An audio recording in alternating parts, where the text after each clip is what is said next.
다 같이 하나님 말씀 보도록 하겠습니다. 하나님 말씀 사도행전 5장 1절부터 2절 말씀.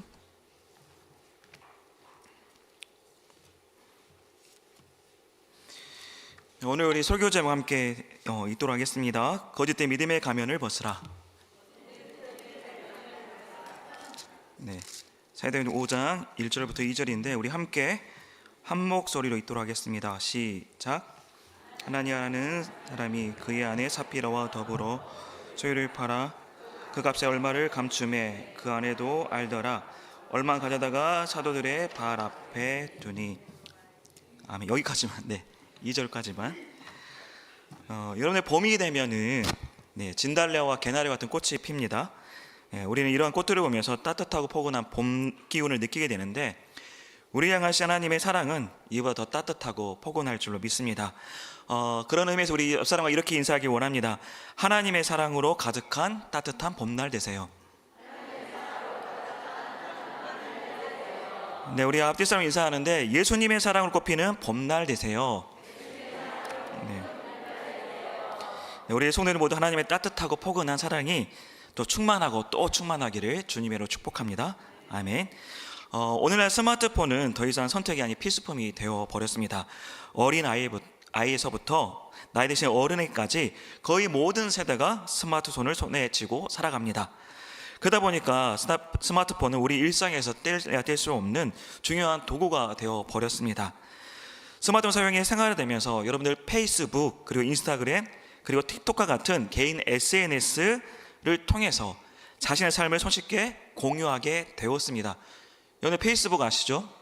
네, 인스타그램 아시고 틱톡도 아시고, 우리 은혜 남전도회 그리고 우리 어른 또 우리 어르신 소망 여전도회 분들 다 페이스북을 하시더라고요. 그 사진을 찍어가지고 올려가지고 야 아름다운 꽃이 피었다 이런 것만 보여주시면서 자유롭게 그런 SNS를 통해서 자신을 알리고 있는데 그러다 보니까 우리 더 많은 사람들과 소통하게 되었고 우리의 일상을 빠르게 나누게 되었습니다.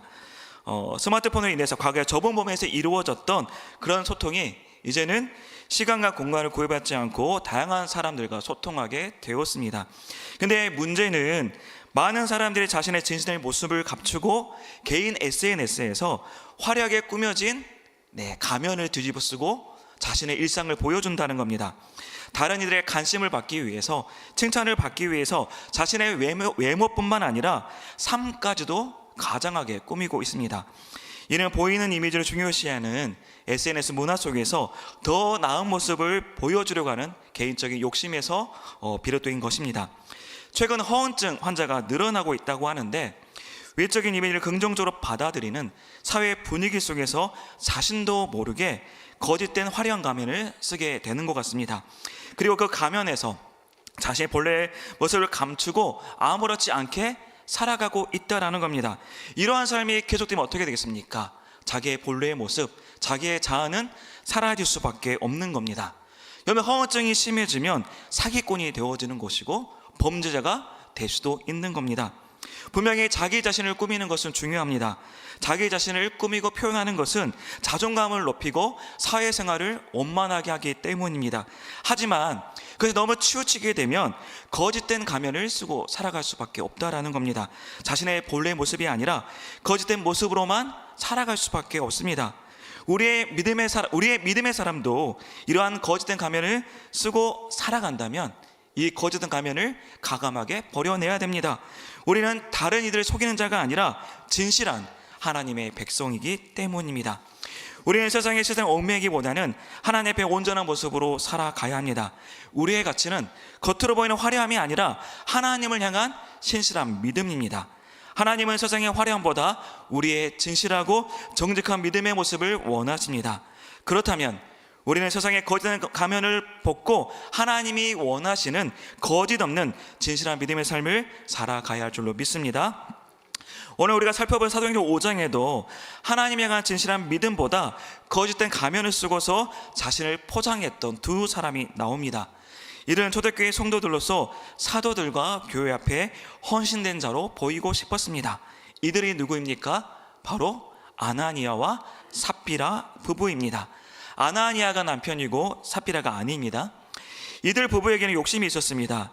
하나님을 향한 믿음의 욕심이 있었던 것이 아니라 사람들로부터 칭찬받고 싶은 욕심이 있었습니다. 이들은 하나님을 자랑하고 높이기보다 자신을 자랑하고 높이기를 원했습니다. 그래서 이들은 거짓된 믿음의 가면을 쓰고 사도들과 교회를 속이고자 했습니다. 우리 오늘 본문 말씀 다시 한번 읽도록 하겠습니다. 사도행전 5장 1절 2절 말씀 다시 읽겠습니다. 시작.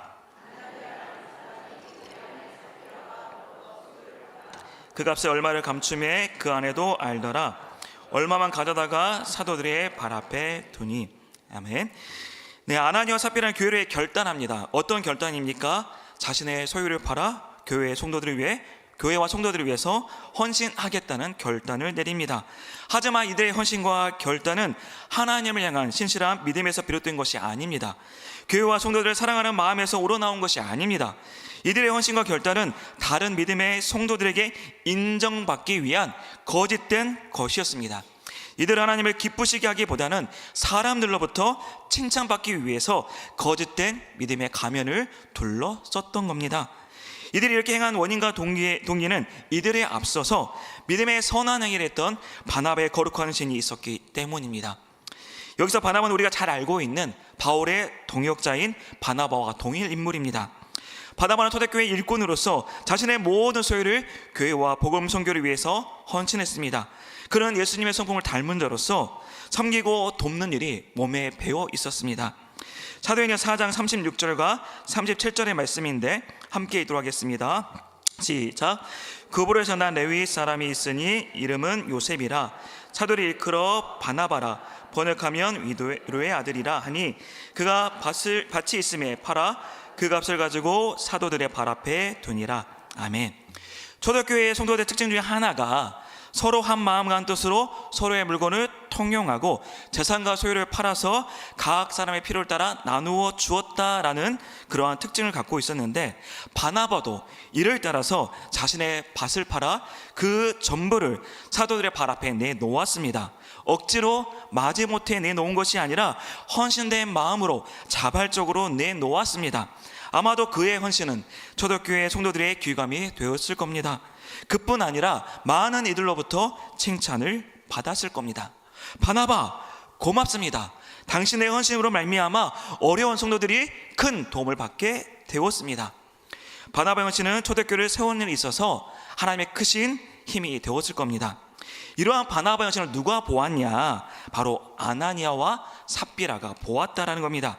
그런데 이들의 초점은 바나바의 자발적인 헌신에 있지 않았습니다. 이들의 초점은 어디에 있었냐? 성도들의 칭찬에 있었다라는 겁니다. 그래서 이들도 자신의 소유를 팔아서 사도들의 발 앞에 내놓았다라는 겁니다. 선한 목적으로 자신들의 소유를 내놓은 것이 아니라 사람들로부터 칭찬받고 싶어서 내놓았다는 겁니다. 이런 거짓된 가면을 둘러쓰고 사도들과 교회를 속이고자 했습니다. 그래서 자신의 소유 중에 일부를 몰래 감췄던 겁니다. 이들의 헌신은 온전한 헌신이 아니었죠. 바나바의 헌신을 모방한 거짓된 헌신이었습니다. 이들은 하나님의 영광을 위해서 자신의 소유를 내놓지 않았습니다. 오직 자신들의 영광을 위해서 자신의 소유를 내놓았습니다. 이들은 거짓된 믿음의 가면을 둘러쓰고 자신들의 헌신을 선한 것으로 비춰지기를 원했습니다. 이들은 사도들과 그리고 성도들 앞에 위선자였습니다.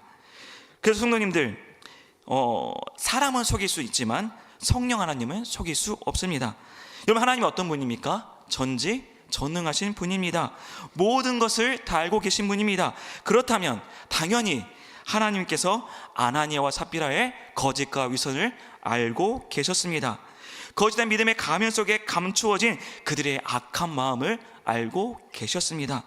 하나님은 거짓과 위선을 용납하시는 분이 아닙니다. 하나님은 악한 마음을 가진 자를 기뻐하시는 분이 아닙니다. 그래서 하나님은 성령 충만한 베드로를 통해서 이들을 책망하고 심판하셨던 겁니다. 어떻게 심판하셨습니까? 바로 죽음으로 심판하셨습니다. 우리는 이 부분을 이해하는 데서 어려움을 가질 수 있습니다. 왜? 하나님은 자비와 용서의 하나님이시기 때문입니다. 우리가 이 땅에 수많은 죄를 범함에도 불구하고 여전히 하나님의 자녀로 살아갈 수 있는 것은 우리의 하나님께서 자비와 용서의 하나님이시기 때문입니다. 하나님 예수님의 십자가의 희생과 부활을 통해서 우리의 모든 죄를 용서해 주셨습니다. 그래서 우리는 죄를 범할 때마다 하나님 앞에 회개할 수 있는 것이고, 그 회개로 말미암아 죄의 용서함을 받을 수 있는 겁니다. 그런데 아나니아와 삽비라에게는 회개의 기회가 없는 것처럼 보입니다. 우리 다시 사도행전 5장 3절부터 5절까지 함께 읽도록 하겠습니다. 시작.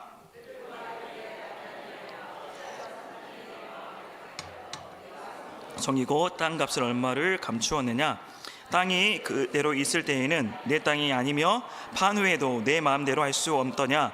어찌하여 이 해를 내 마음에 두었느냐? 사람에게 거짓말하는 것이 아니요 하나님께로다. 아나니아가 이 말을 듣고 엎드려서 혼이 떠나니 이 일을 듣는 사람이 다 크게 두려워하더라. 아멘. 베드로가 분명하게 아나니아의 죄를 지적합니다. 내가 성령 하나님을 속였다, 하나님께 거짓을 행하였다 라고 이렇게 분명하게 죄를 지적하고 있습니다. 이 말을 들은 아나니아가 어떤 행동을 취하는 것이 마땅합니까? 바로 하나님께 회개해야 됩니다. 그가 하나님 향한 믿음의 선한 양심이 있다면 베드로의 말이 끝날 때에, 아니 끝나기도 전에 자신의 죄를 자복해야 했습니다. 그의 아내 삽비라도 마찬가지입니다. 베드로는 아나니아와 달리 삽비라에게 직접적으로 회개의 기회를 주었습니다. 땅을 판 값이 이것뿐이냐? 베드로는 아나니아와 삽비라의 잘못을 정확하게 지적하고 있습니다.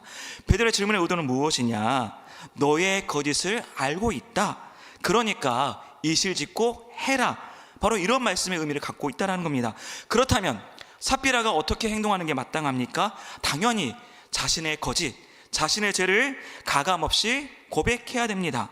하지만 삽비라도 그의 남편과 동일하게 자신의 죄를 끝까지 뉘우치거나 자복하지 않았다는 겁니다. 아나니아와 삽비라 부부는 미련하게도 자신들의 거짓된 헌신을 숨길 수 있다라고 믿었습니다. 자신들의 뒤집어 쓰인 거짓된 가면을 통해 완전한 범죄가 가능하다라고 생각했습니다. 하지만 우리가 아는 바와 같이 하나님은 우리의 마음을 감찰하시는 분입니다. 하나님 우리의 속마음뿐만 아니라 우리의 동기까지도 살펴보시는 분입니다. 아나니아와 삽비라의 그 속마음뿐만 아니라 하나님은 동기까지도 거짓되고 악한 것이라는 것을 분명하게 알고 계셨습니다. 이 때문에 하나님은 그들에게 진노하셨고 심판 가운데 그들의 생명을 가져가신 겁니다. 이들은 사탄 마귀에게 메인 자들로서 하나님의 예정하고 선택하신 하나님의 백성이 아니었습니다. 이들은 사탄 마귀처럼 하나님을 속이는 자였고 하나님을 대적하는 죄인이었습니다. 이런 이들에게 하나님의 자비와 용서는 아무 소용이 없는 겁니다. 그래서 하나님은 이들을 가차없이 심판하고 그들의 생명을 가져가신 겁니다. 만약에 이들이 자신의 죄를 자복했더라면 생명은 잃지 않았을 겁니다.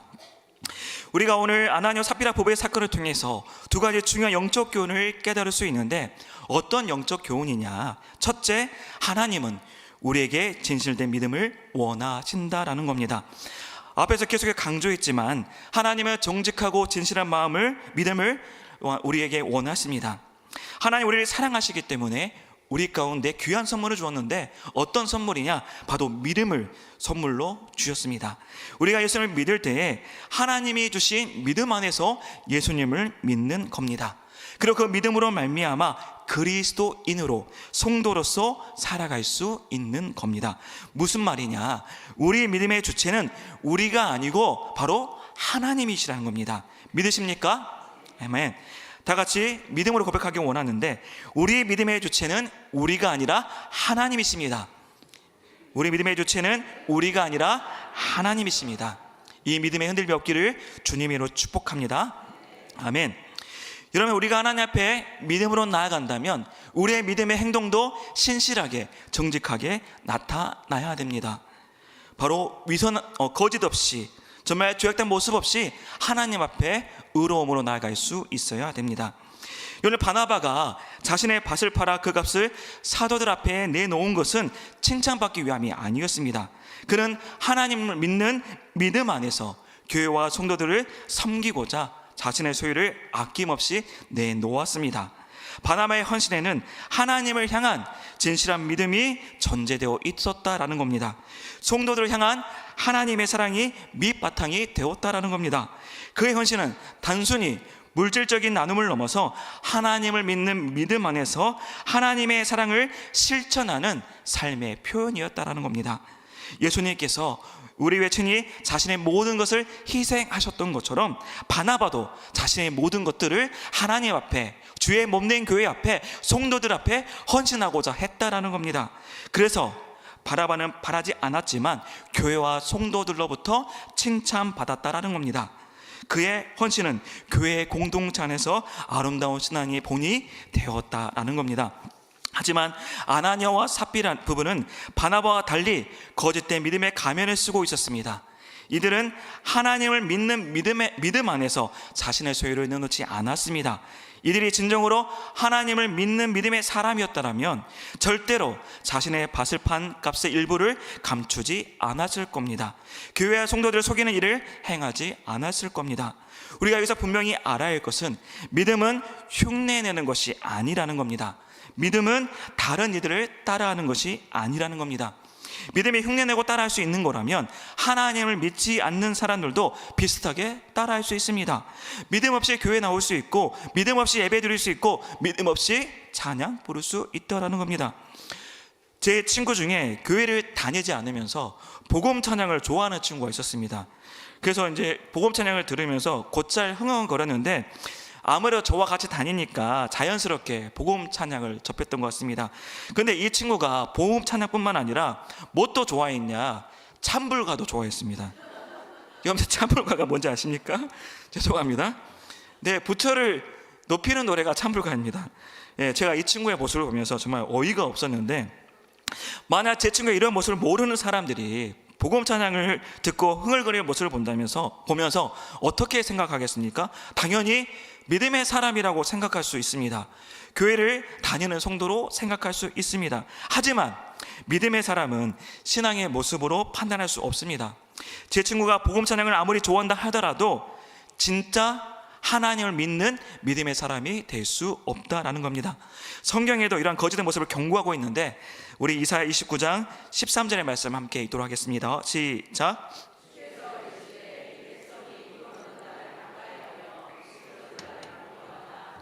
마음은 내게서 멀리. 아멘. 사람 하나님 향한 믿음의 행동을 흉내낼 수는 있습니다. 그러나 마음 깊은 곳에서 우러나오는 진실된 믿음은 흉내낼 수 없다라는 겁니다. 진실의 믿음은 단순한 모방이 아니라 하나님이 주신 믿음으로 말미암아 마음 깊은 곳에서 흘러나오는 나오는 겁니다. 이는 하나님과의 친밀한 관계 속에서 자연스럽게 드러나는 믿음의 표정이고 믿음의 열매라는 겁니다. 그렇기 때문에 겉으로 땅을 팔아 그 소유를 내놓는다 하더라도 하나님을 향한 진실한 믿음과 사랑이 없다면 아무 소용이 없는 겁니다. 이는 거짓된 믿음의 가면을 쓰고 하나님을 속이려고 하는 위선적이고 악한 행위라고 말씀드릴 수 있습니다. 하나님 이러한 거짓된 믿음을 미워하시고 하나님의 공의로 심판하실 수밖에 없다라는 겁니다. 사랑하는 성도 여러분, 하나님과 우리의 믿음은 진실하고 정직한 믿음이 되어야 합니다. 겉으로만 보이려고 하는 외식적인 믿음이 아니라 마음 깊은 곳에서 우러나오는 진실한 믿음이 되어야 합니다. 하나님이 우리 가운데 원하시는 것은 바로 우리의 진실한 믿음입니다. 우리의 믿음은 형식적인 것이 되어서는 안 됩니다. 우리를 자랑하거나 높이는 것이 되어서는 안 됩니다. 하나님 우리의 마음을 감찰하신 분이기 때문에 우리는 우리의 마음까지도 하나님 앞에 진실함으로 나아갈 수 있어야 됩니다. 그럼 우리는 거짓 없이 하나님 앞에 정직함으로 나아가는 하나님의 믿음의 성도가 되어야 할 줄로 믿습니다. 아나니아와 삽비라처럼 거짓된 믿음의 가면을 쓰는 것이 아니라 하나님을 향한 사랑의 마음과 겸손한 믿음의 자세로 나아가야 할 줄로 믿습니다. 바나바처럼 정직하고 진실한 믿음으로 나아갈 때에 하나님이 우리를 기뻐 받으시고 칭찬해 주실 줄로 믿습니다. 아멘.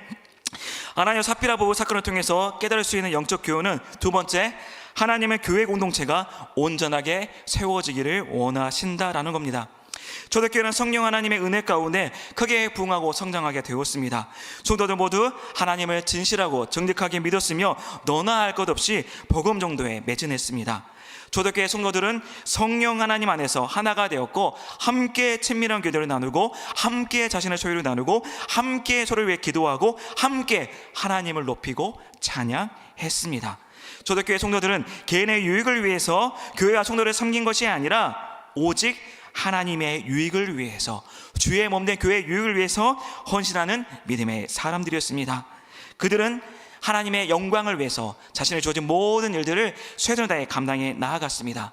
그러한 그들의 믿음의 삶 가운데 신분과 나이와 성별, 그 모든 것들은 필요가 없었습니다. 왜냐? 주님이 섬기라고 말씀하셨기 때문에 신분도 필요 없고 나이도 필요 없고 성별도 필요가 없는 겁니다. 초대교회 성도들에게 있어서 그리스도 예수 안에서 함께하는 것이 가장 큰 기쁨이었고 가장 큰 은혜였습니다. 그들은 함께하는 그 모임을 통해서 하나님의 뜻을 함께 이루어 나아갔습니다. 무엇보다 자기 자신만을 성장하는 그러한 것들을 꿈꾸는 것이 아니라 모든 성도가 함께 성장하는 그러한 믿음으로 소망하며 주님께 나아갔다라는 겁니다. 바나바가 헌신한 이유도 바로 여기에 있습니다. 바나바가 자신의 밭을 판값을 아쉬워하거나 아까워했습니까? 아닙니다. 그랬다면 판값의 일부를 감추었을지 모릅니다. 하지만 바나바는 단 한 번도 속이지 아니하고 사도들의 발 앞에 내놓았습니다. 그는 다른 성도들과 자신의 소유를 함께 나누기를 소망했습니다. 그에게 있어서 초대교회의 성도들은 친가족이나 마찬가지였습니다. 예수 그리스도 안에서 묶여진 참된 믿음의 형제 자매들이었습니다. 비단 바나바뿐만 아니라 초대교회 모든 성도들이 자신의 소유를 내놓았습니다. 우리가 앞에 살펴보았지만 사도행전 4장 32절에서 35절까지 이에 대해서 말씀하고 있습니다. 한 마음과 한 뜻으로 서로의 물질을 통용하였다. 자신의 집을 팔아 그 값을 교회와 성도를 위해 헌신하였다. 초대교회 성도들의 마음 중심에는 하나님의 나라가 존재하고 있었습니다. 그리고 이를 실천하는 방법으로 자신의 물건을 통용하고 자신의 소유를 내놓았던 겁니다. 초대교회 성도들은 예수님의 말씀을 따라 먼저 그의 나라와 그의 의를 구하는 삶을 살아갔다라는 겁니다. 이러한 초대교회의 성도들의 헌신을 통해서 교회는 세상의 조롱과 핍박에도 불구하고 단단하게 온전하게 세워줄 수 있었습니다. 온전한 공동체는 다른 것이 아닙니다. 교회의 성도들이 성령 안에서 하나가 되어지고 서로를 위해 함께 희생하고 섬길 때에 하나님이 기뻐하시는 온전한 공동체가 되어줄 수 있는 겁니다. 그런데 만약 아나니아와 삽비라와 같이 거짓된 믿음의 가면을 쓴 성도가 있다라고 생각해 보시기 바랍니다. 하나님이 보시기에 그 공동체가 온전해질 수 있을까요? 결코 그럴 수 없습니다. 아나니아와 삽비라는 교회 공동체의 변화와 성장을 원하는 것이 아니라 사람들의 칭찬과 환호를 원했던 자들이었습니다. 이들은 교회 안에서 섬기는 자가 되기보다는 많은 사람들에게 인기 있는 인기인이 되고 싶었습니다. 그래서 거짓된 믿음의 가면을 쓰고 교회와 성도들을 속였던 겁니다. 겉으로는 헌신된 자처럼 보였지만 그들의 내면에는 진정한 헌신이 없었습니다.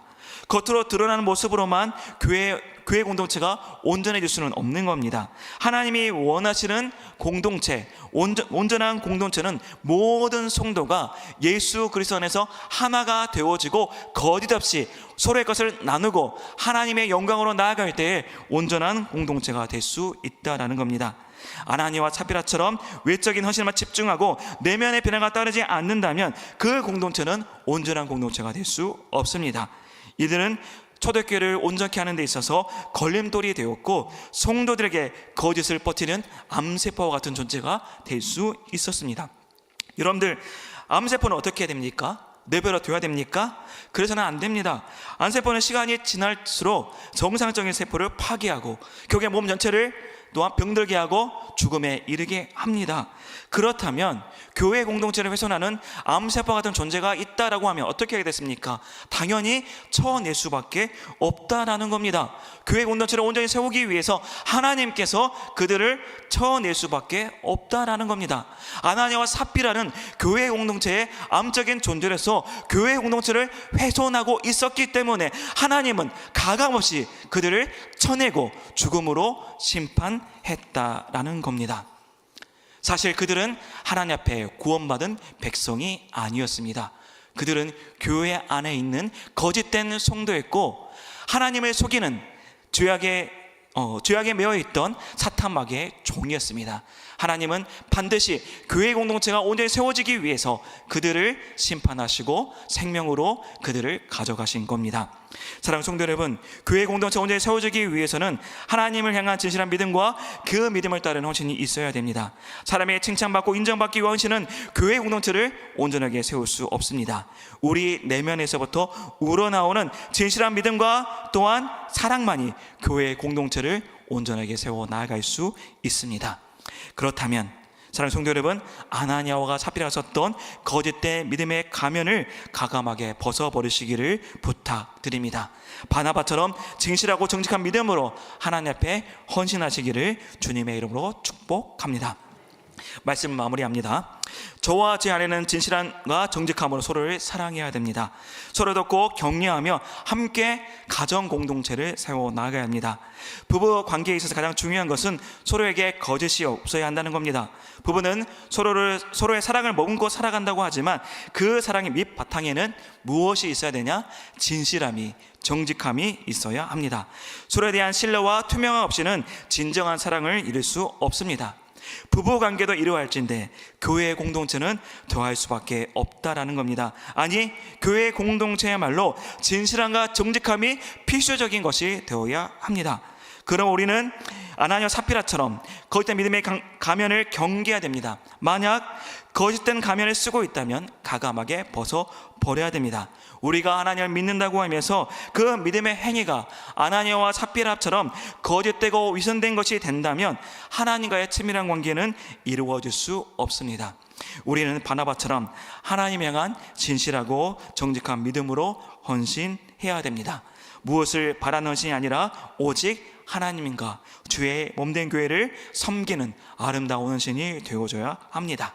예수 그리스도 안에서 공동체에 속한 성도들을 신실하게 사랑하고 돕고 격려하는 헌신이 되어줘야 합니다. 사랑하는 성도 여러분, 거짓된 믿음의 가면을 벗어버리시기를 바랍니다. 진실하고 정직한 믿음으로 하나님께 나아가십시오. 바나바처럼 하나님과 교회 공동체의 유익을 위해 전심으로 헌신하는 삶을 살아가십시오. 예수 그리스도 안에서 믿음의 형제 자매들과 아름다운 교제를 나누십시오. 그리고 사랑으로 섬기십시오. 오늘 하루도 믿음의 공동체를 세울 수 있는 일이 무엇인지 생각하고 점검해 보시기를 바랍니다. 실천하고 있다면 문제가 없겠지만 실천하지 못하고 있다라고 하면 다시 한번 결단하시기를 바랍니다. 교회 안에서 작은 일이라 할지라도 하나님 향한 정직한 믿음으로 전신과 전력을 다할 때에 우리 대한교회 믿음의 공동체는 하나님이 원하시는 온전하고 하나님이 기뻐하시는 귀한 공동체로 세워져 나아갈 줄로 믿습니다. 저와 성도 모두 교회 공동체를 온전히 세워 나아가는 하나님 앞에 헌신된 믿음의 성도가 되시기를 주님의 이름으로 축복합니다. 아멘.